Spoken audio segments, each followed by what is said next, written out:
واحد ایک سگریٹ ایسی چیز ہے, چائے جھوٹ بول کے بیچی جاتی ہے. یہ خوب ذہن, میں نے چائے پر بہت تحقیق کی ہے بڑے بڑے ڈاکٹروں سے جن کی ریسرچ ہے.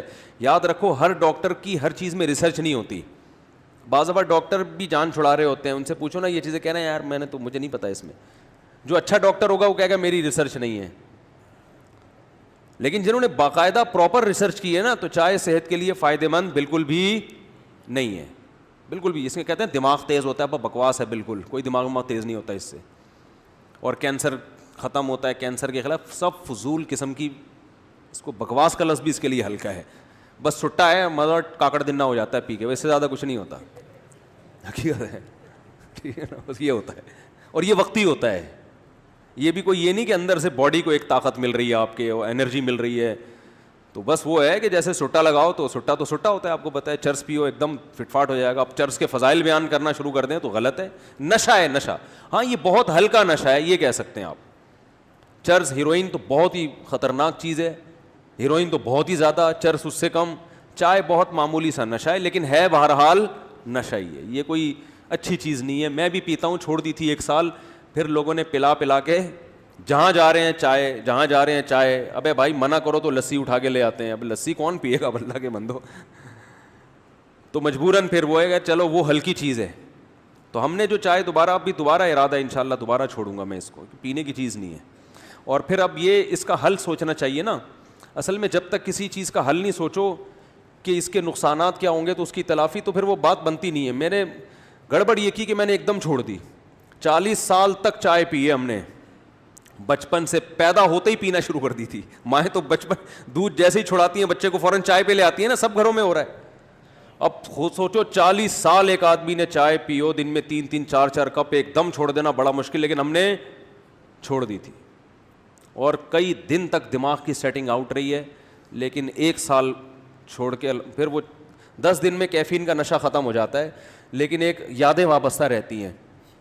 کیفین کا نشہ ماہرین کہتے ہیں اس میں کمی بیشی بھی ہو سکتی ہے, 10 دن تک رہتا ہے, بہت زیادہ 10 دن آپ پریشان ہو گئے, اس کے بعد فٹ فاٹ ہو جاؤ گے.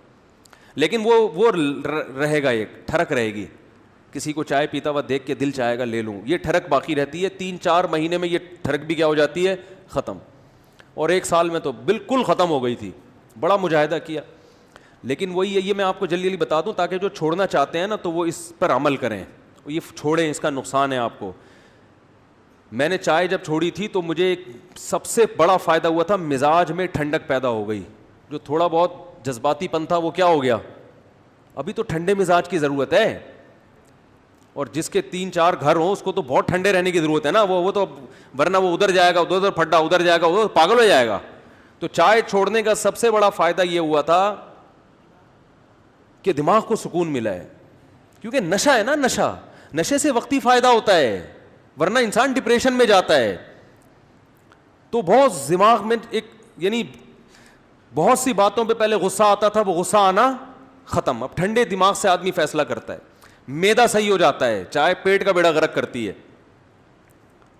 میدا پہ بہت اچھا اثر پڑا تھا. یہ 2 فائدے تو فوراً ہوئے تھے. خیر, تو میں جلدی سے وہ بتا دوں پھر بیان کی طرف آتا ہوں.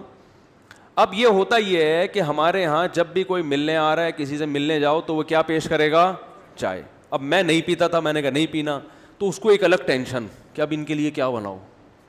او بھائی کچھ بھی نہیں بناؤ, آؤ بیٹھو گپ شپ لگاؤ. یہ ضروری ہے کہ جب بھی کوئی آئے تو ٹھوسنا ہی ہے اس کے منہ میں لازمی. یہ کون سا کلچر ہے بھائی. کھانے کا وقت ہے تو چلو کھانا کھلا دو, نہیں ہے تو بس ٹھیک ہے بیٹھو آرام سے. ہمارا ایک کلچر بن چکا ہے کہ ہر وقت جگالی کی طرح منہ چلنا چاہیے. بکریاں جگالی کر رہی ہوتی ہیں نا, یا تو کھا رہی ہوں گی یا اس کھائے ہوئے کو ہضم کر رہی ہوگی. کبھی گائے بکری کو دیکھا تمیز سے بیٹھے ہوئے؟ بکری تو میں نے دیکھی ہے, بکری کو جیسے ہی کھڑا کرو گے بس منہ مارنا شروع کرے گی, کھاتی رہے گی, یہ کھائے گی. چلو اب رات کو آرام سے بیٹھ کے سو جاؤ, نا نا نا نا, اب منہ گھمانا شروع کرے گی, جگالی. تو آج بھی انسان کا یہی حال ہے, ہر وقت اس کو کیا چاہیے, زبان کا ذائقہ. تبھی تو اس چائے کا ایک نقصان یہ ہوتا ہے, روزہ نہیں رکھ سکتا آدمی. یہ بڑا نقصان ہے. جو لوگ نشے کے عادی ہوتے ہیں, چائے, نسوار, پان گٹکا, روزہ بہت ٹف ہوتا ہے ان پہ.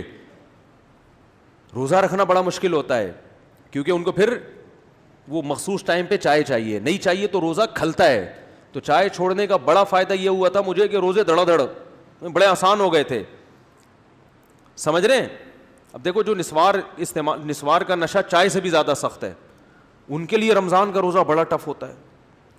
روزہ کھولتے ہی 2 پکوڑے کھائیں گے فوراً نسوار, پھر ایک دم اب پتہ چلے گا اللہم لک صمت وعلی رزقک افطرت. تو کیوں اپنے آپ کو کسی چیز کا محتاج بناتے ہو بھائی؟ اپنے آپ کو کیوں آدمی کسی چیز کا محتاج بنا دے کہ وہ نہ ملے تو تکلیف ہو؟ تو یہ نہیں ہونا چاہیے. خیر, تو اب جہاں بھی جا رہے ہیں چائے, منع کریں تو بھئی کچھ تو کھلانا ہے. مفتی صاحب آئے ہیں, یہ بیان میں ذکر کر دیں گے کچھ نہیں کھلایا انہوں نے, تو وہ لسی لے کر آ رہا ہے, اتنا بڑا گلاس لسی کا. ابے بھائی اس کو کون ہضم کرے گا؟ پھر وہ کوئی جو ہے وہ کوئی کافی لے کر آ رہا ہے, وہ تو چائے سے بھی زیادہ خطرناک ہے کافی, وہ تو اس میں تو زیادہ کیفین ہوتی ہے. تو پھر ہم نے کہا یار وہی ٹھیک تھا. ٹھیک ہے, کیا تھا؟ اب کبھی ہم کہہ رہے ہیں ادرک کا قہوہ بنا دو, تو وہ ادرک گھر والوں کو مل نہیں رہا, بنایا تو اتنا ادرک ڈال دیا کہ وہ تو آنتوں کو گلا دے گا بھائی یہ ادرک, کیونکہ عادت نہیں ہے لوگوں کو کتنا ڈالنا ہے اس میں. تو اب بہت پھر وہ دوبارہ ہی ہو گیا حساب کتاب. پھر آپ کو پتہ ہے جب ایک دفعہ دوبارہ شروع ہو پھر چھوڑنا بڑا مشکل ہے. چھوڑوں گا انشاءاللہ, یہ اس کا باپ بھی چھوڑے گا, یہ چائے پینے کی چیز نہیں ہے. تو اب چھوڑنے کا ایک طریقہ یہ ہے کہ آپ اس کا آلٹرنیٹ یہ تلاش کریں کہ اب لوگوں سے تو ملاقات تو ہوتی ہے, کچھ نہ کچھ تو وہ کھلائیں گے ہی, تو اپنے کھانے کی چیز اپنے ساتھ لے کے جائیں. سمجھ رہے ہیں نا؟ تو میں سوچ رہا ہوں کسی حکیم سے رابطہ کر کے دار چینی, لونگ, ادرک, یہ 3 چیزوں کا قہوہ بڑا خاندانی ہوتا ہے. اس سے آپ یہ چائے کا بہترین آلٹرنیٹ ہے. اس سے باڈی فریش بھی ہوتی ہے, کولیسٹرول لیول بھی کم ہوتا ہے, اور طبیعت بھی فٹ فاٹ, دماغ بھی واقعی سچی مچی کا تیز ہوتا ہے. دار چینی, ادرک, لونگ, اس میں کلونجی بھی ہو, یہ سب چیزیں یہ تو صدیوں سے انسان استعمال کرتا آیا نا. تو اس کا ایک میں سوچ رہا ہوں پاؤڈر بنا کے رکھ لوں, کسی حکیم صاحب, قبلہ حکیم صاحب سے بولوں بھائی کوئی مناسب سا کیا بنا کے دو, دار چینی, ادرک, لہسن, سونٹھ کہتے ہیں ادرک کو, جو سوکھا ہوا ادرک, اس کا ایک تھوڑا سا پاؤڈر بنا دو یا گولیاں بنا دو. اب کسی بھی گھر میں گئے ایک ڈبی سے ایک گولی نکال کے دی, ابے پانی میں ابال کے اس کو ڈال دے, یہ بنا کے لے. یہ ہماری پتی ہے, یہ کیا ہے ہماری. آپ نے چائے اگر پلانی ہی ہے تو یہ لیں اور اسے پانی میں بوائل کر کے لے آئیں. ہم اپنی پتی اپنے ساتھ, جیسے شوگر کے مریض اپنی شوگر اپنے ساتھ لے کے گھوم رہے ہوتے ہیں نا, اور یہ دودھ پتی بھی ہے, اس کو دودھ میں ڈال کے پی لو تو دودھ پتی کا مزہ آئے گا, اور اس سے آپ کو فریشنس وہی حاصل ہوگی جو کس سے ہوتی ہے, چائے سے, اس سے بھی زیادہ, اور وہ واقعی ہوگی. سمجھتے ہو کہ نہیں سمجھتے؟ لیکن اپنی ذمہ داری پہ کرنا ہے آپ نے یہ. تو یہ میں سوچ رہا ہوں کہ کچھ کر کے پھر دوبارہ سے چھوڑیں گے انشاءاللہ. خیر, تو میں یہ عرض کر رہا تھا, دیکھو میرے بھائی